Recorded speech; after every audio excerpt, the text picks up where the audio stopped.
고린도전서 7장 4절 말씀. 아내는 자기 몸을 주장하지 못하고 오직 그 남편이 하며 남편도 그와 같이 자기 몸을 주장하지 못하고 오직 그 아내가 하나니. 결혼이라는 얘기인데 결혼에 대한 이야기가 고린도전서 7장에 대한 이야기가 나오는데요. 그 중에서 결혼의 어떤 핵심, 결혼이라 하면 이런 거다라고 하는 결혼의 핵심이 나오는데 그게 바로 7장 4절입니다. 아내는 자기 몸을 주장하지 못하고 남편이 그 몸을 주장하게 되는 거고, 남편도 자기 몸을 자기가 주장하지 못하고 아내가 그 남편의 몸을 주장하게 된다. 이게 결혼이거든요. 결혼하기 전에는 어때요? 남자는 남자가 자기 몸을 주장하고, 결혼하기 전에는 여자가 자기 몸을 주장하잖아요. 근데 결혼하게 되면 뭐가 가장 많이 바뀌는 거예요? 남자의 몸이 여자가 주관하고 여자의 몸을 남자가 주관하는, 그게 이제 바뀌는 거죠. 그러면 어떻게 되는 거예요? 자기 몸이 자기를 위해서 있는 줄 알았더니 결혼하고 나니까 누구의 몸이 되더라? 상대방의 몸이 되더라. 그런 말이잖아요. 그죠? 그러니까 결혼이라고 하는 게 완전히 이제까지의 모든 삶을 바꾸는 행위죠. 그러니까 결혼이라는 게 사람이 누구를 만나느냐에 따라서 사람이 달라지는데, 그 누구를 만나느냐는 굉장히 중요한 겁니다. 왜냐하면 이제까지의 모든 인생을 완전히 바꿔가지고 인생을 다르게 살아가는 삶이 바로 결혼이기 때문에 그러는 거죠. 그래서 결혼이 굉장히 중요한데 성경은 결혼에 대한 이야기를 하고 있어요. 그래서 혼자 자기가 자기를 위해서 이렇게 살게 되면 그걸 뭐라고 그래요? 이건 자기를 위로하는 것이니까 그걸 거룩이라 그렇게 말을 해요. 그래서 자기가 자기를 위해서 거룩하게 살아가는 것을 경건이라 그렇게 말합니다. 그럼 그 경건, 그 거룩이라는 건 뭘 통해서 오는가? 디모데전서 4장 5절에 보니까 말씀과 기도를 통해서 거룩해진다. 그것은 누구를 위한 거다? 자기를 위한 거다. 자기를 위한 거기 때문에 자기를 위로하기 위해서 있는 거죠. 자기를 위로해서 있는 거, 자기가 자기를 사랑하는 거, 이거를 뭐라고 그러냐면 성경에서는 거룩이라 이렇게 말하는 거예요. 자기가 자기를 사랑하는 거를 거룩이라 말하는 거고, 그러면 성경에서 말하는 사랑이라고 하는 건 뭘까요? 사랑이라고 하는 건 상대방이 없으면 의미가 없는 게 사랑이에요. 그러니까 거룩은 자기 혼자 해도 되지만 사랑이라고 하는 건 혼자 할 수 없는 거예요. 상대방이 반드시 있어야 사랑할 수 있는 거거든요. 그래서 너희가 하나님을 정말로 사랑하라, 하나님을 몸과 마음을 다하여 정성을 다하여 하나님을 사랑하라. 그게 뭐예요? 이게 그렇게 사랑하라는 게 뭐 할 때 그 사랑하라는 거예요? 예배할 때 사랑하라는 거예요. 예배. 그러니까 자 봐봐. 너희의 몸과 마음과 정성을 다해서 뭐 어떻게 하라고? 사랑하라고. 사랑한다는 말고 어떻게 뭐 할 때 그 말을 쓰는 거예요? 예배할 때 그 말 쓰는 거지. 그러니까 네 몸과 마음을 다해서 정성을 다하여 네 영과 혼과 몸이 합해 서서 하나님 앞에 예배해라. 그것은 사랑하라는 말이죠. 그게. 그러니까 혼자 거룩한 척하는 것은 예배가 아니란 말이에요. 그러니까 혼자 있는 것은 자기가 자기를 위로하고 혼자 경건하고 거룩하고 아무리 그렇게 해도 그거는 자위밖에 되지 않는다는 거죠. 자위. 그러니까 자기가 스스로 위로하는 것밖에 되지 않는 거예요. 그러면 자기한테는 만족이 있고 자기한테는 기쁨이 있겠지만 전혀 다른, 이 몸에 원래 하나님이 만드신 목적이 있을 거 아니에요. 그래서 자위가 안 된다는 말은 이게 자기 몸을, 하나님께서 몸을 만드신 목적은 상대방을 위해서란 말이에요. 그러니까 성경에서의 창세기부터 요한계시록까지의 모든 가르침은 다 어떤 의미라겠어요?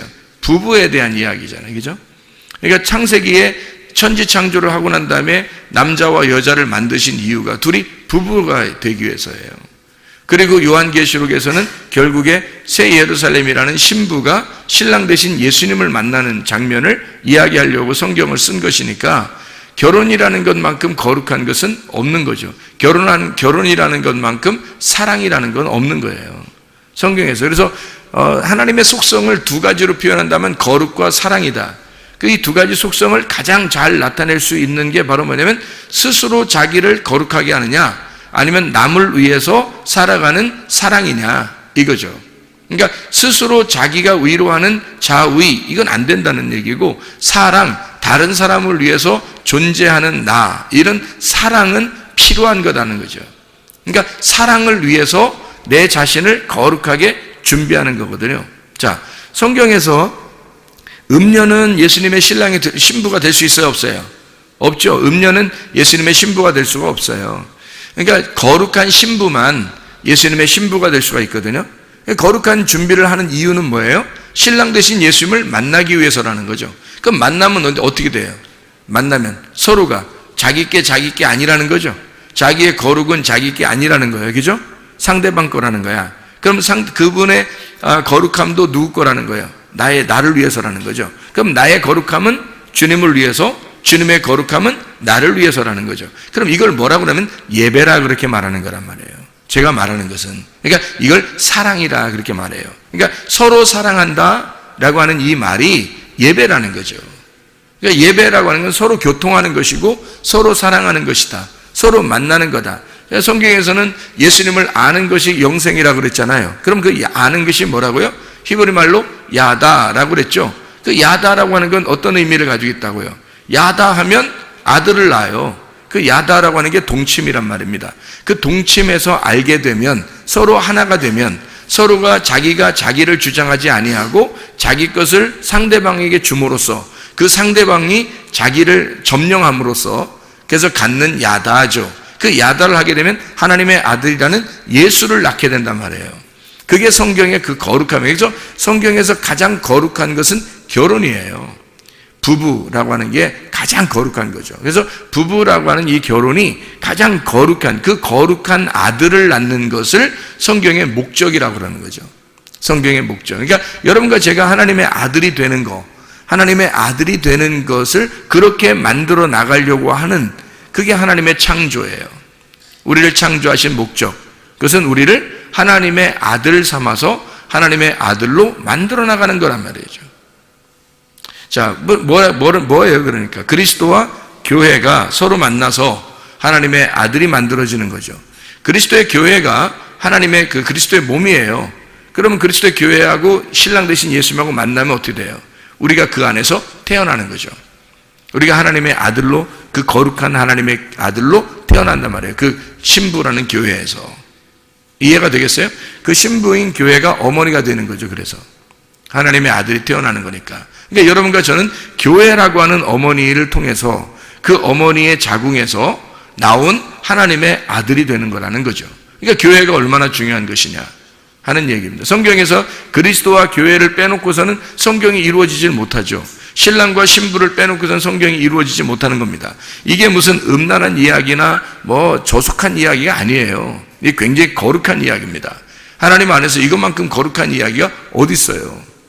자기가 자기를 주장하지 못하고, 자기가 자기의 거룩을 위해 살지 아니하고, 자기가 자기를 위로하려고 살지 아니하고, 자기가 자기의 기쁨을 위하여 살지 아니하고, 상대방의 기쁨을 위하여 상대방에게 나를 포기하고 주는 행동이잖아요. 그런 행동, 그러니까 그걸 성경에서는 결혼이라고 그러는 거죠. 그래서 사랑은 가장 고귀한 거고 고결한 것이다. 그 사랑만큼 순결한 것은 없다는 것입니다. 그래서 사랑과 이 정욕이라는 음욕하고는 차이점이 뭐라 그랬어요? 음욕을 품었다. 사람들이 음욕이라는 말은 정욕이라는 거죠. 음욕을 품었다라고 하는 그 음욕이라는, 로마서 1장 26, 27절에 음욕, 오렉시스라고 하는 이 욕망, 남자가 남자를, 여자가 여자를, 자기가 자기를 위해서 살아가는 거, 이거를 하나님의 원래 순리하고 바꿨단 말이에요. 그래서 영리라 그렇게 말하는 거예요. 하나님의 순리는 하나님의 계획, 하나님의 울타리 속에서 하나님이 정하신 그 울타리 안에, 하나님의 계획 안에서 혼이 생각을 가지고 행동하는 걸 말하는 거예요. 그걸 순리라 그렇게 말하는 거고요. 영리라고 하는 건 그냥 자연적으로 자기가 태어났으니까 본능에 충실하여 사는 거, 그냥 본능적으로 살아가는 거잖아요. 그걸 영리라 그렇게 말하는 겁니다. 그러니까 쟤는 이렇게 본능적으로 사냐, 애가 그렇게 하는 건 영리로 사는 거예요. 그게 원래 자연스러움이 아니란 말이에요. 하나님의 그 자연스러움은 반드시 어떤 울타리를 쳐준단 말이에요. 울타리를 쳐주고 그 안에서 자유하라고 말하는 거죠. 그러니까 방탕과 자유는 차이가 있는 거죠. 사람들이 구분을 제대로 못하면 방탕과 자유가 구분이 안 되면 그냥 막 자유한 줄 아는데 그게 아니고, 방탕이라는 건 울타리가 없는 자유함이고, 자유는, 진정한 자유는 울타리가 있는 자유함이란 말이에요. 그래서 울타리가 있는 자유함은 반드시 어디서 나오냐면 진리 안에서 나오게 돼 있죠. 그러니까 진리가 있어야 그 안에 자유가 오니까 진리가 너희를 자유케 만든다, 이렇게 말하는 거죠. 진리를 모르고서는 자유가 있을 수 없는 거죠. 진리를 모르는 상태에서는 다 방종이란 말이에요. 방탕함이란 말이에요, 이게. 그럼 우리는 이제 뭐를 설명하려고 하는 거냐면 이런 거예요. 음란이라는 게, 사랑이라는 거하고 음란이라는 게 차이를 우리가 모르면, 이게 차이를 모르면 음란과 사랑이라는 게 거의 뭐 같은 것처럼 보이잖아요, 육체적으로 보면은. 그런데 결혼이라는 어떤 울타리를 통해서 그 안에서 사랑이라고 하는 걸 나눈다면 이거는 음란이 아니란 말이에요. 이건 더러움이 아니라고, 깨끗한 거라고요, 거룩한 거라고. 그런데 결혼을 벗어나서, 이것을 결혼이라는 울타리를 벗어나서 자기의 그 정욕, 자기의 사랑을 갖다 나누려고 한다면 그것은 음란이라고 이렇게 말하는 거예요. 더러움, 방탕이라고 말하는 거죠. 그러니까 이 울타리라는 진리가 굉장히 중요한 거죠, 우리에게는. 이 말씀이라는 그 진리 안에서 우리가 자유해야 된다는 그런 말이고, 그래서 사랑이라는 건 거룩하고 고귀하고 순결하고 울타리가 있는 자유지만, 음란이라는 음욕은 정욕적이고 더럽고 울타리가 없는 방탕을 의미하는 것이다, 이렇게 볼 수가 있는 거죠. 자, 우리가 그러면 이 사랑이라고 하는 걸 다시 한번 잘 생각해 봐요. 예배라고 하는 게 뭐라고요? 결국엔 사랑이라고요. 근데 그 사랑을 내가 나를 사랑하는 사랑이 아니라 내가 남을 사랑하는 사랑이 진짜 예배라는 얘기죠. 그러면 남을 사랑하는 게, 신부가 사랑할 수 있는 대상이 누구밖에 없어요? 신랑밖에 없는 거예요. 신부는 신랑밖에 사랑할 수가 없어요. 신랑은요, 신부밖에 사랑할 수가 없거든요. 그래서 신부가 신랑을 사랑하고 신랑이 신부를 사랑하는 것이, 그것을 결혼이라, 예배라 그렇게 말하는 거랍니다. 그러니까 서로 사랑인데, 이 서로 사랑한다는 그 서로 사랑이라는 그 예배는, 그 사랑은 예배를 말한다. 신랑이 신부를, 신부가 신랑을 사랑하는 것을 말한다. 이것을 예배라 그런다, 이죠. 그래서 이 사랑이라고 하는 단어를 성경에서는 아가페 사랑이라고 하는 말하고 필레오 사랑이라는 말을 썼어요. 그럼 아가페 사랑이라는 말하고 필레오라는 사랑은 사람들이 보통 어떻게 알고 있어요? 아가페 사랑은 일방적인 사랑을 말해요. 한 사람이 다른 사람을 일방적으로 사랑하는 걸 아가페 사랑이라고 말한다고 그러죠. 그래, 하나님의 사랑이라고 말해요, 그걸.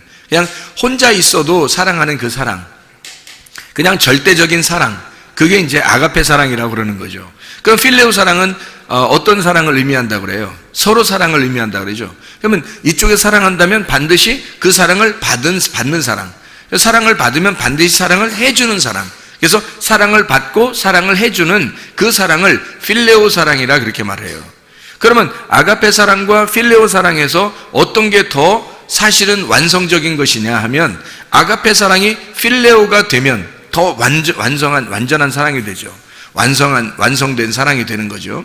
그래서 예배라고 하는 것은 실제로는 하나님이 아가페 사랑을 해서 우리에게 오는 것은 어떤 면에서 일방적인 거죠. 그는 우리가 그 사랑을, 아가페의 사랑을, 예수님이라는 그 아가페의 사랑을 깨달았어요. 깨닫고 베드로가 요한복음 21장에 예수님을 두 번째 만나고서 그가 필레오 사랑한다고 고백할 때 그 사랑을 깨달았다는 얘기는 어떤 사랑을 깨달았다고요? 당신이 나를 위해서 죽으신 그 아가페 사랑을 깨달았습니다 하는 그 필레오 사랑합니다 라고 고백했던 그 베드로의 사랑이라고 하는 게 어떤 면에서는 예배라는 거죠.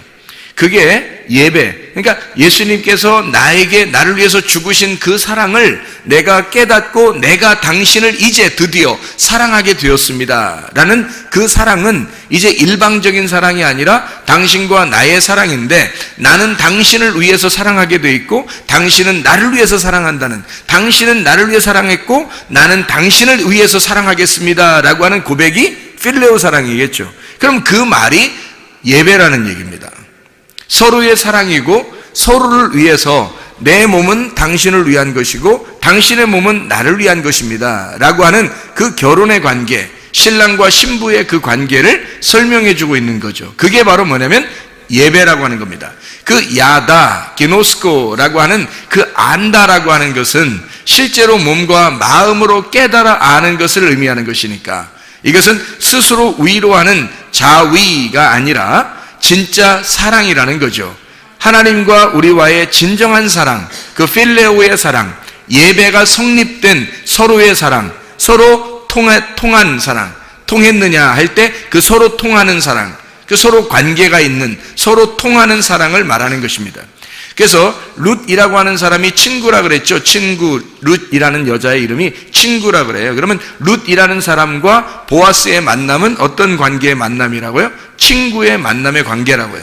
그럼 친구는 어떻게 비밀이 있어요, 없어요? 없어요. 비밀이 없다는 말은 비밀이 벗겨졌다는 얘기고 이게 진리가 드러났다는 얘기거든요.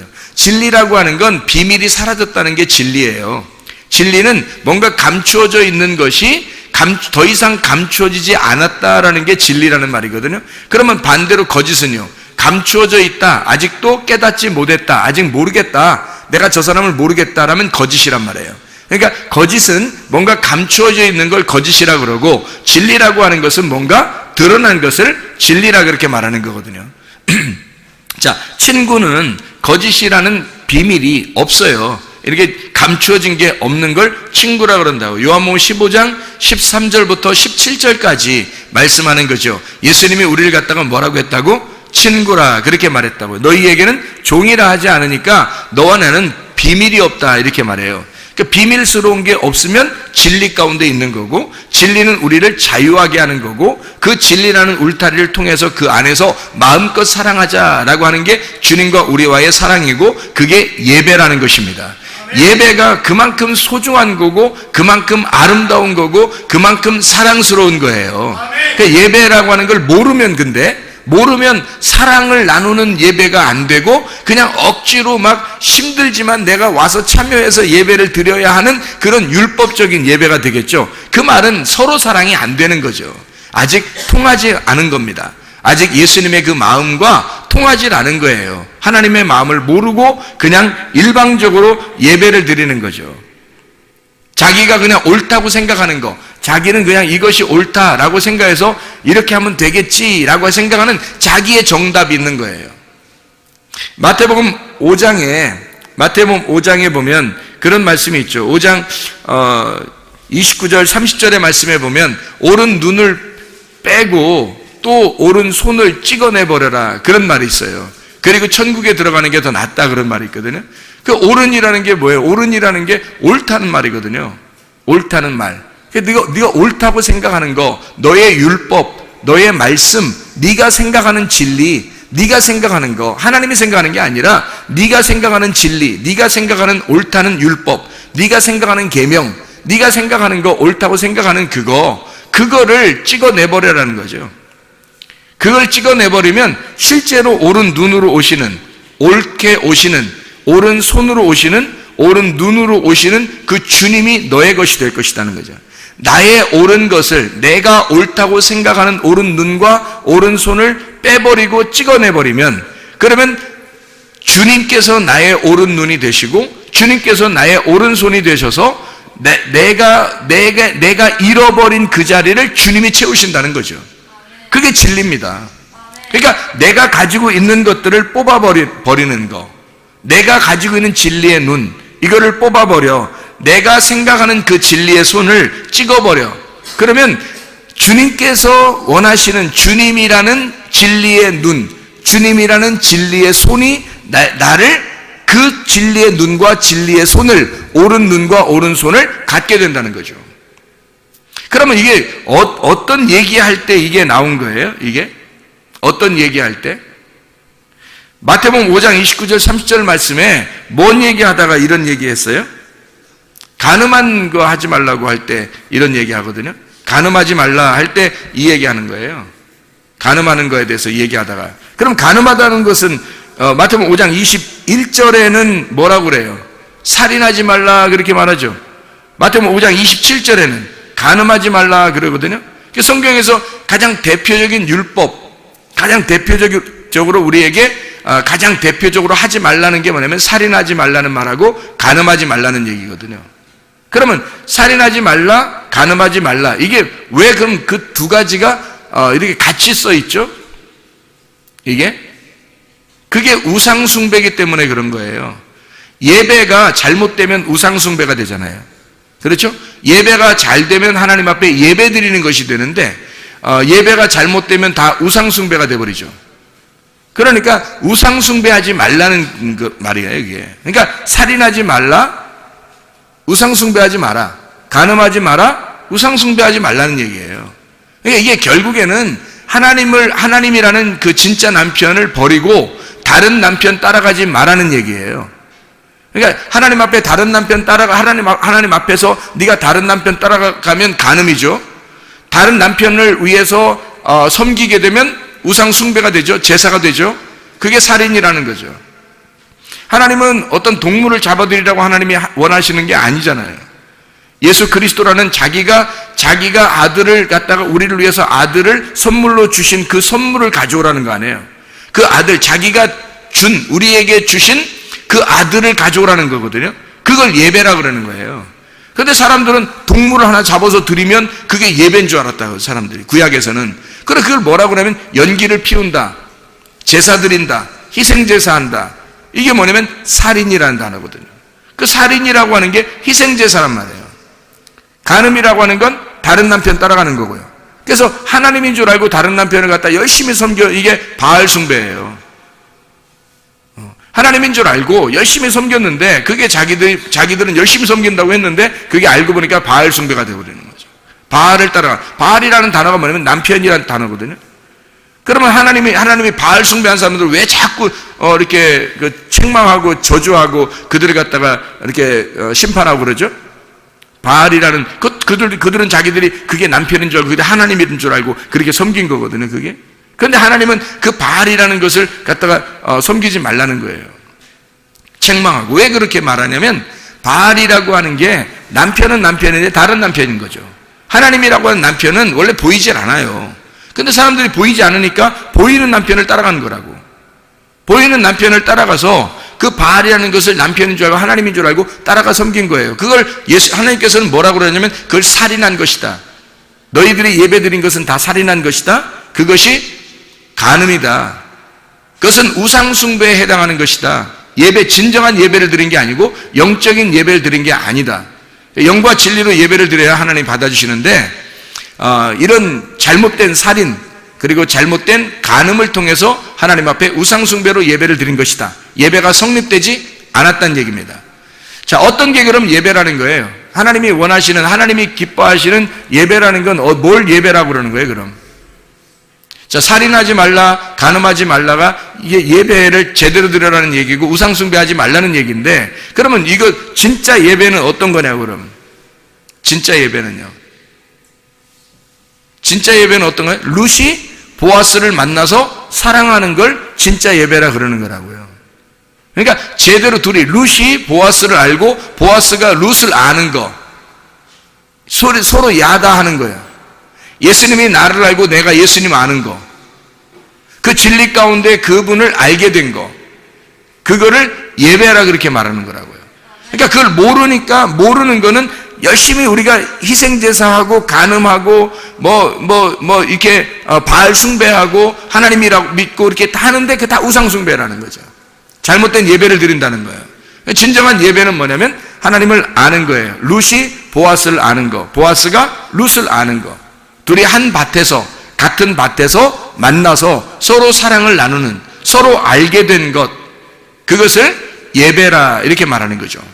그러니까 예배라고 하는 것은 아주 단순합니다. 하나님을 아는 걸 예배라 그렇게 말하는 거예요. 하나님은 우리에게 자기를 알려주기를 원하시고, 하나님께서 우리를 잘 아시고 우리도 주님을 잘 알기를 원하셔요. 다시 말하면 둘이 사랑하기를 원하시는데, 하나님은 나를 위해서 자기 몸을 주시고요. 그러면 우리는 어떻게 돼요? 나는 하나님을 위해서 내 몸을 드려야 된다는 거죠. 자, 내 몸이 내 거가 아니라 누구 거라고요? 아내는 내 몸이 내 거가 아니라 누구 거예요? 남편 거라고요. 남편은 자기 몸이 자기 게 아니라 누구 거예요? 아내 거라고요. 그러면 그리스도께서는 나를 위해서, 그 신랑 되신 그리스도는 나를 위해서 자기 몸을 주셨고, 나는 내 몸을 누구를 위해서 드려야 돼요? 예, 그리스도를 위해서, 신랑 되신 그리스도를 위해서 내 몸을 드려야 된단 말이에요. 이거를 내 몸은 내가 주장하지 못하고 그리스도께서도 그리스도의 몸을 자기가 주장하지 못하는 거예요. 그리스도는 자기의 몸을 우리 일을 위해서 주시고, 우리의 몸은 우리가 그리스도를 위해서 드려서, 이 둘이 나는 주님을 위하여, 주님은 나를 위하여 서로 사랑하는, 서로 자기 거를 드리는, 상대방에게 내 거를 드리는, 나의 소중한 것을 드림으로써 그분의 몸이 내 거가 되고 나의 몸이 그분의 것이 되는, 내 소중한 것을 포기하고 그분의 소중한 것을 받는, 그게 서로 사랑이라는 예배라는 거죠. 그게 거룩입니다. 이게 진짜 결혼이라고 하는 거고요. 결혼해서 사랑하는 야다, 아는 것, 이것을 예배라고 그렇게 말하는 것입니다. 예배는 그러니까 어색한 거나 뭐 율법적인 거나 어려운 거나 힘들고 어려워 죽겠는데 할 수 없이 내가 예배 드리러 가야 돼, 이런 게 아니에요. 이게 사랑이에요. 사랑을 나누는 거라고. 하나님의 말씀 안에서 그 말씀을 서로 먹는 시간, 주님에게 내 몸을 드리는 시간, 주님의 몸을 내가 받는 시간이란 말이에요. 서로 동침하는 시간이라고. 그게 서로 하나가 되는, 결혼하는, 서로가 자기의 몸을 자기가 주장하지 못하고 상대방이 주장하게 하는 그 시간이란 말이에요. 가장 아름다운 시간이겠죠. 가장 사랑스러운 시간이겠죠. 그게 예배라고요. 그게 성경에서 말하는 예배의 정확한 표현이라고요.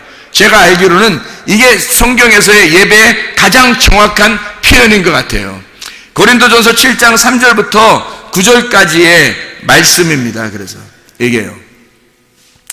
서로 사랑하는, 자기가 자기를 사랑하는 게 아니라 상대방을 위하여 자기를 드리는 사랑, 이게 진정한 사랑이다 라고 하는 것을 우리에게 말하고 있는 거죠. 고린도전서 10장 1절부터 22절까지의 말씀을 여러분 이렇게 보면요, 고린도전서 10장 1절부터 22절까지의 말씀에 보면 거기에 홍해 바다를 건너는 침례가 나오고요, 영적 음식, 신령한 음식을 먹는다는 말이 나오고, 영적 음료, 신령한 음료를 먹는다는 말이 나와요. 이게 다 뭐냐면 성경에서 여기 고린도전서 10장에 1절부터 22절까지의 말씀은 다 같이 우상을 얘기하는 겁니다. 너희가 신령한 음식을 먹고 신령한 음료를 마시고, 그리고 이 침례를 너희가 받았다 할지라도 그것은 다 무슨 행위냐면 외적인 우상 숭배라는 겁니다. 그거는 형상이라는 거죠. 우상이라는 겁니다. 형상. 그건 하나의 그림자예요. 그림자라고 하는 이 형상은 세메이온이라고 그래요. 이거 표적이라고 그럽니다. 사람들이 기적을 따르고 이적을 따르고 어떤 표적을 따른다는 그 표적을 통해서 하나님은 반드시 뭔가를 가르쳐 주려고 그러는 거예요. 예를 들어서 소경의 눈을 떴어요. 그러면 소경의 눈이 뜬 것은 뭐를 설명해 주게 한 것 같아요. 여러분이 성경에서 보면 반드시 진리의 눈이 가려졌던 것이 진리가 열어졌다는 것을 알려주려고 하는 거거든요. 그러니까 율법의 눈이 너희가 가려져 있어. 그래서 너희가 껍데기만 보고 있는데 이 껍질이 벗겨져 눈이 열려져. 사도 바울이 사울이었을 때 그가 눈이 가려져 있었는데 예수를 만나니까 눈꺼풀이 벗겨지는 것처럼 이렇게 진리의 눈이 열려지는 거, 이게 소경의 눈을 띄워주고 하시는 주님의 마음입니다. 그 말씀이거든요. 이것은 그러니까 소경을 눈을 뜨게 한다는 건 뭐예요? 그거는 진짜 진리를 보게 하는 거예요? 아니면 그거를 알려주는, 이런 것이 있다고 알려주는 세메이온, 어떤 표적이에요. 표적이라고요. 그래서 기적을, 예수님이 가는 곳마다 기적을 일으키고 표적을 일으킨 이유는 바로 그걸 통해서 진리의 말씀을 설명하고자 한 것이었습니다.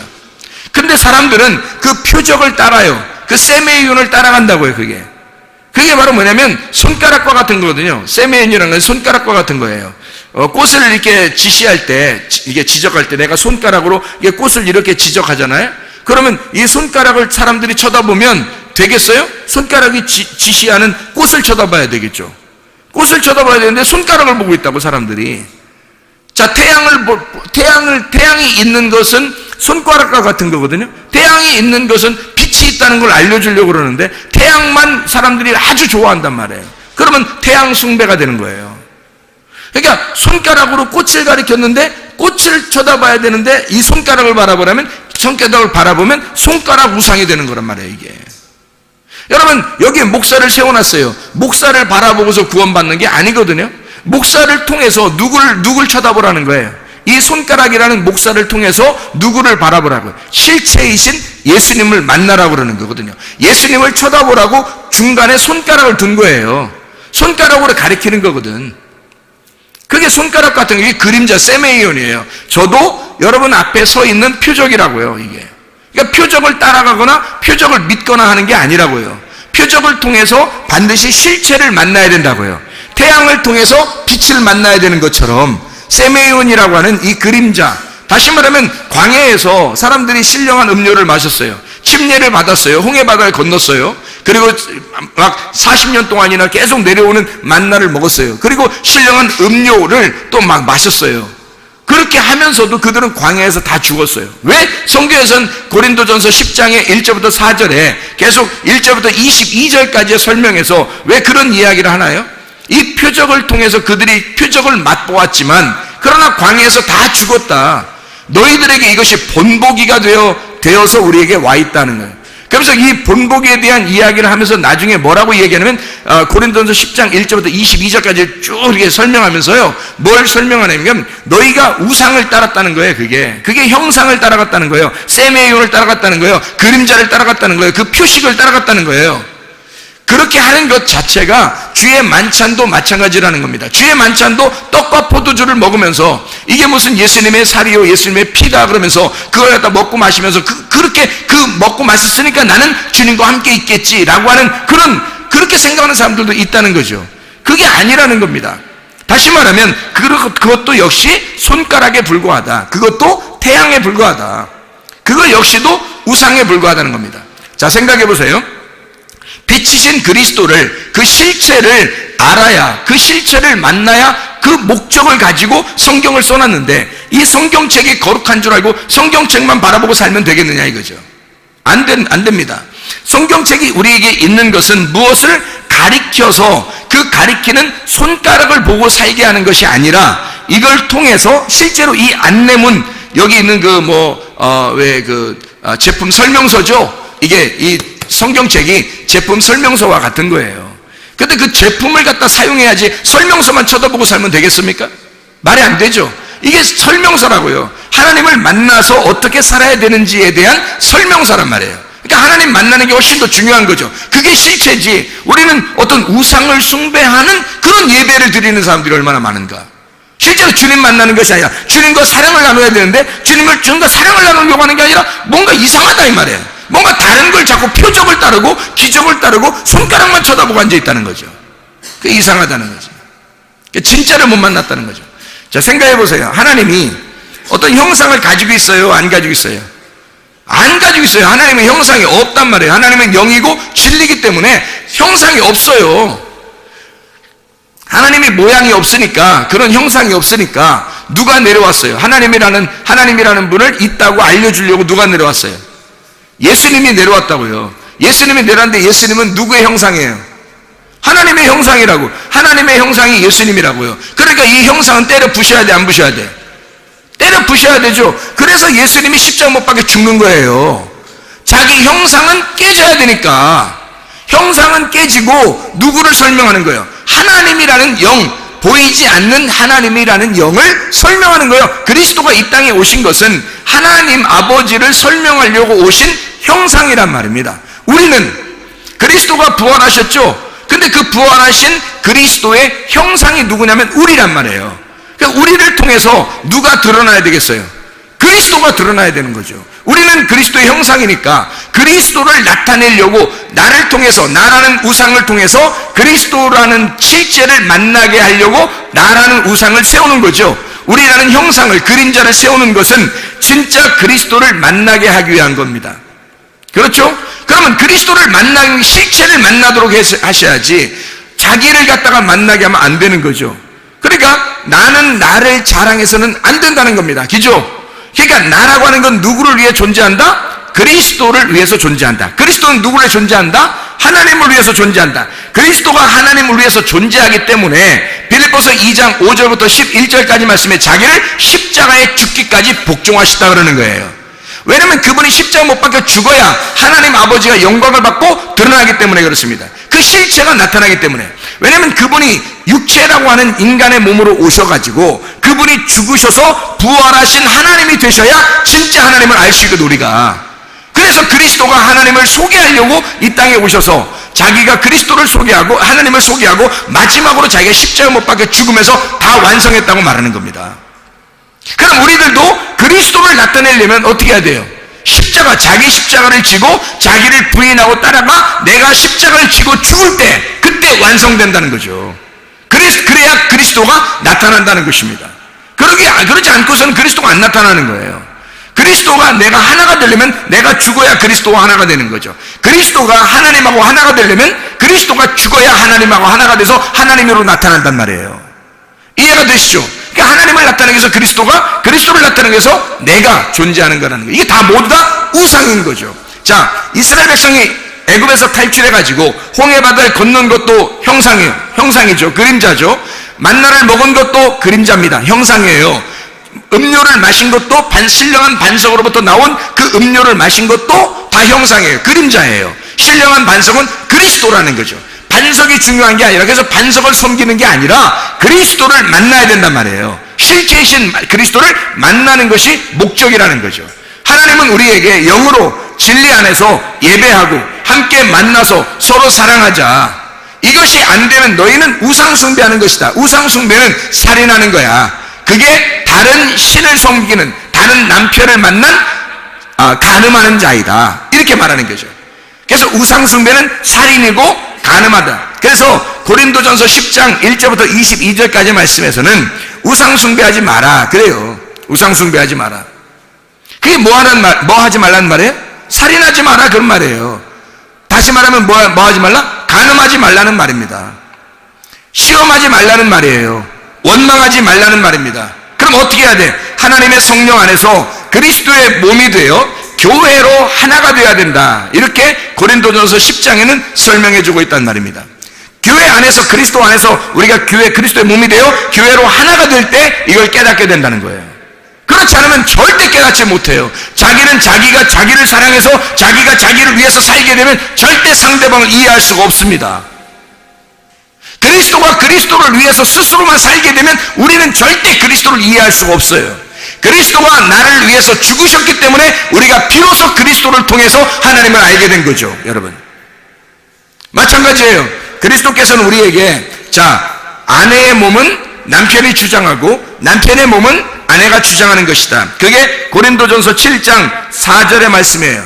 아내는 자기 몸을 주장하지 못하고 오직 그 남편이 하며 남편도 그와 같이 자기 몸을 주장하지 못하고 오직 그 아내가 하나니. 이게 뭐라고요?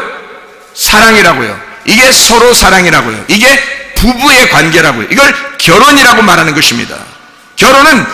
결혼하기 전에는 자기 몸을 자기가 스스로 자위하고 자기가 자기 스스로 자기 거라고 생각했어요, 몸을. 근데 결혼하자마자 자기 몸이 자기 게 아니라 상대방의 것인 걸 비로소 깨달았단 말이죠. 그게 결혼이라고 하는 거죠. 그리스도는 나를 위해서 자기의 몸을 주셨다고요.